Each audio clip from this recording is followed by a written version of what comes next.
Mbrëm mes orës 20:21:30 deri më tani, persona të panjohur kanë kryer një vjedhje të rëndë në kompaninë Europlans në fshatin Peljubisht të Tetovës, e cila kompani drejtohet nga 37 vjeçarja me iniciale AA nga Jançishti.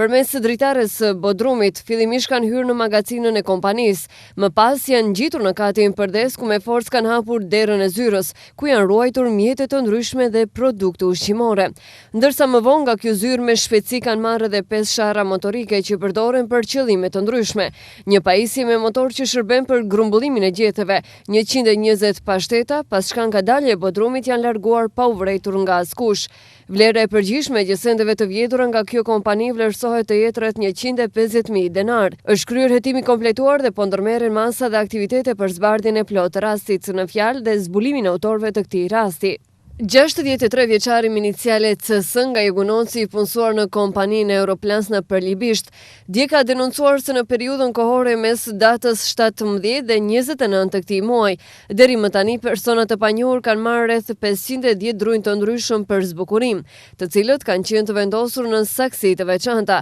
të cilët i kanë vendosur në një vetur dhe më pastaj janë larguar duke shkaktuar një dëm material, i cili vlerësohet të jetë rreth 53.000 denar. Punohet në zbardhjen e plot autorëve të kësaj vjedhje.